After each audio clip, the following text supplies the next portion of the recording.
welcome here to game 2 between Ebitten and Elfuego. Still a turn. Ebitten and Elfuego, the yellow Zerg in the right corner. They are playing on xkcd's Plateau. And again, I should point out that this game is a bit laggy, and the recap is not your computer, it's mine. I'm doing this cast on my laptop because I'm out in the countryside where there's no desktops capable of playing StarCraft. So, just so you know, in the previous game, we saw Ebitten do a classic Marine Marauder push, and Elfuego, having been a bit greedy, basically lost his ship. The Marauder is basically cleaning up everything. But in this game, we might see a bit more longer play. This is still an easy natural to hold, maybe easier than the last one, because you have this ram, and it's even longer rush distance. They're still in close positions by air, so Elfuego should get this overload here pretty quickly. Simply in time to see this barracks and stuff go down. But Elfuego go for a hatch first or pull first? It does seem like he might be going for a hatch first, but we can't really tell yet. Elfuego just doing the standard thing. Queuing up. Terrible. But Elfuego still building up. He's gonna go for the hatch first. So he's moving out his drone to take that hatch, and the scout has already scouted up north, and there's nothing there. So Ebitten is going to scan the north corner. It's going to be very late to scan this base. His drone is moving up, and he will find a back. No Obama though. Elfuego, his overlord is moving in. His drone is here. He's going to do it's going to do a nice sneaky placement of overlord here, where he can spot any hidden tech. And he will spot the second barracks that's going on in sort of sneaky location there. We will see a 2 racks push from Ebitten. This is actually a pretty strong map a pretty good map to do it. I mean, any map is good for 2 racks, especially when your opponent does the hatch first, because there's no links to attack that barracks. So even if you just cancel it, he will be forced to pull workers, and it will cost him, even if you cancel it. Whereas Eternal has to sacrifice 25 minerals to start building that barracks. Elfuego still running around in his base. Always going to attempt that marine, shooting him some more, going back to stealing that gas. Quite annoying, but he's not actually taking. He's only using one acidity on this gas right now. A bit of a mistake, I think, by Ebitten, who's being a bit too much psyched out by this gas steal. I wonder if he's going to go all out and actually steal it, or just cancel it right in time. Elfuego is transferring a lot of drones to this expansion. If we look at income tab, he is ahead in drone count this game. He didn't actually build any links yet, being very defensive. He's getting at 2 links only, and then queens and drones. That's all you need. He has perfect. He's always like in range of these marines. He's not actually doing anything. And Ebitten is going for a more defensive play this game, going for the quick expansion. Maybe a wise choice, maybe not. Depends on how aggressively the Zerg can macro. Because if Elfuego spots this, he really could take a third. He does not have the line of creep between his space with natural. That's quite good to have. But he does have a lot of drone mining minerals. He's getting 2 spine crawlers right here. That's a pretty good choice.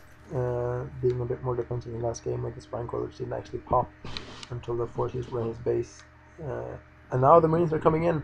A bit. Did he scout this? I think he scouted this. I just missed this entirely. But these marines are going to do a lot of damage. They are going to take down this overlord. These links are just running in, getting slaughtered. And these queens will do it. And they're pulling all these probes. The marines are doing quite a lot of damage, but they will be pulled back, I think. Quite nice play there by Elfuego, who does deny this bunker rush. There's quite clumsily played by Ebitten, though. He ran in with all his forces, not actually trying to pull down the bunker, and basically a bit late for a bunker rush at the 6-minute mark. Had Elfuego been a bit more defensive, he could have pulled down those spine crawlers earlier. However, he did get some workers, and we look at the horse account, though he's quite behind. On the positive side, his expansion is up. It will become an orbital very soon. He's not going to transfer any worker, it seems. But 2 orbitals can give you a lot of minerals with those mules. However, these links could pose some problems. Is speed on the way? Speed is not on the way, actually. So you shouldn't be too worried. There's actually no gas mining. It's going for only minerals so far. I wonder if he's going to take his third, or if he's just going to drone up even further before trying to go for the gas. No, he's just creeping, building a lot of drones. 8 more drones. And now he's going for the quadruple gas, getting every gas he sends. This quite looks like the Ice Fisher build by Spanish UA. But the food, he's already quite ahead. And if we look at the income tab, he does have almost twice as many workers, and that's before all these popped. So he's now actually almost exactly twice as many workers, and getting just tremendous amounts of minerals. And Ebitten is now in a bit of a sour spot. Elfuego has basically macroed the entire game, and Ebitten has, I think, missed producing. He's actually not producing SCVs anymore. Quite a big mistake there by Ebitten. Not hearing either. Come on, Ebitten, build some SCVs. I think that's probably the main reason why he's behind. He's getting some Hellions to do with these links. It could be quite effective, but there's also a nice creep spread here from Elfuego, who does have 2 macro queens, who are just here to spread that creep and to transfuse and stuff. So he's probably going to try and go for this creep highway up here till we can take his third. Yeah, he's going to slime the hell up. This scouting wing here is going to see quite a lot of Marines, probably see those Hellions. Let's see, what do we see? Oh, we can't actually see the units he saw. Never mind. I'm pretty sure he spotted this Hellions though. If you look at the production tab, does he respond to this? Nope, he's just getting speed. Getting some layer tech. Going down an evolution chamber. 2 evolution chambers and get those upgrades. Getting another nice wall here. It's the last map. And probably to prevent Hellions running in here and frying all these workers. However, Ebitten does have these 2 medevacs, and it could be a bit problematic. Because of this wall, he's actually preventing himself from running back with these links very effectively. Luckily, he doesn't have roaches, so these links and all his units can run through that gate. Oh, and Ebitten, this supply blocked. Poor Ebitten. Not so good. He's still almost half the workers of his opponent, though, and he's not building more workers. Ebitten, his natural is not even saturated at all. He's only getting the gas, not even that saturated. His natural is pretty good, but not even. So I mean, I think Ebitten's basically given up this game. Nice drop play there. Actually, I'm gonna go back and look at that again. And there he drops down, takes down the queen. Oh, very nice reaction by Elfuego though. He'll basically get nothing for that attack. He's actually taking a third and a fourth Elfuego. He's not being too worried running in with these links, cleaning it up. And not actually killing anything, of course, but, you know, doing what you gotta do. However, this type of play can be really annoying if you don't have any anti-air out. These queens could maybe prevent this droppy business, but these links are actually not going to follow these around. He's not going to do anything. Any unit that drops down is just going to be instantly surrounded and killed. Oh, he's dropping to the high ground, and he's going to drop it on up. Should be lifting it up. Why not stimming a bit? Why not stimming? You should be stimming a bit. No, you don't have stim. Oh, that's quite a big mistake by Ebitten, not getting stim. He's still going to survive this attack though, but another horde of links screaming and only a few units left to clean this up. He is going to take the queen up. Oh, one of the medivacs goes down. He's dropping down here now, and he's probably going to get maybe a single drone. No, I don't think even that. These links are running around frantically. He is going to get that queen. Quite annoying, but not the most successful drop here. Meanwhile, in the production tab, he is not building any more SCVs, and he's still on half the SCVs of his opponent. He really should be more worried about this. He's building a lot of minerals, a lot of energy, sorry. So at this point, Elfuego basically has map control. He has a lot of income advantage. He is getting the tech advantage. He has a lot of mutilars popping. So Elfuego must be feeling pretty good about himself, though he might be able to use these expansions a bit more than he is right now. He's getting queens of each of them. He's seeing a lot of minerals, and he's getting... Nope, he is getting the pneumatic carapace and the Surg flyer attack. So he's going to move in and try and harass with these mutalisks. He's going to be quite effective because there's no marines anywhere near that. No, he's just sitting around waiting with these 6 mutalisks. He could be doing damage. And oh, Ebitten is supply blocked again. I'm actually surprised. Ebitten played pretty impressively in the first game, but now he's just made a lot of mistakes. No, he opts not to harass with these mutalisks. Instead of giving them up and give them away. And this does give him a chance to get at least an engineering bay up so he can get some turrets. And he's already pulling back his entire force, expecting these mutalisks to come in and harassing. Questionable choice to buy Elfuego.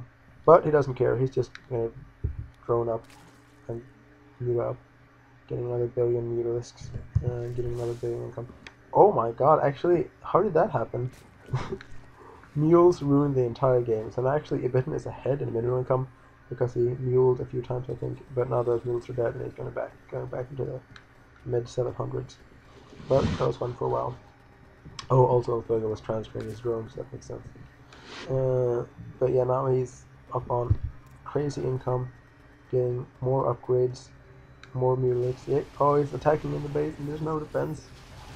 I keep missing these important events, that's got bad mistake. And he's afraid of these 4 marines, maybe not the most useful choice. And this is basically the end of the game, there's nothing to kill this amount of mutalisks. He's afraid of that one turret. He has 12 mutalisks and he's not willing to engage this one turret. Well, that's good for Ebitten at least, but I don't think he has much left to do. He really just can just crush this entire army with this number of mutalisks. He's also getting a ton of lings. He should be streaming in, but instead they're sitting in the middle of the map. A lot of lings. Now he's going to move to something, I think. Ebitten is ready to move in with these lings, but they're just sitting around. He's realizing he really could just kill this guy with his meters. There's nothing to defend with this lone turret. But he opts to pull back out and I guess go in with links or something. It's quite weird. Why is that end of this game already? He's so far ahead in terms of income, in terms of everything. Oh, there's a nice drop play going on here by Ebitten, who's trying desperately to regain the control, but the links need to just clean everything up. He almost took down this extension. I wonder if it maybe killed some workers as well, but even then, there's really nothing for Ebitten to do at this point. He would take some massive mistakes by Elfuego, and he's not going to do that. So I'm expecting him to run in and kill everything, but he's not going to do that quite yet. He's sitting here in his units, building a lot more lings, building another queen, getting another 1,000 minerals in income. Meanwhile, Ebitten is still not building his cities. He hates the cities, hates them. You don't need more than 20 cities, you know. Yep, only mules and cities because I want to save that supply. So when he gets maxed, he doesn't have to worry about still only one turret as well. He's actually leaving his siege tank over here to defend against these mutalisks. They're going to come in now, and we all know that tanks are brutal against air. It's going to be painful. Oh, Elfuego, what are you doing? No, Elfuego. Oh, actually, it's not a problem. He's actually going to kill the entire base, and maybe now he can dare attack this turret. Is he still afraid? He is not afraid. He's actually going to try and kill these marines as well. And I actually like that choice. He links to some meters, but he knows it's actually over. He's still sitting on a lot of links in the middle of the map. We're just sitting here. And Ebitten already asking about game 3. So GG. Or G3, I guess that's a new GG.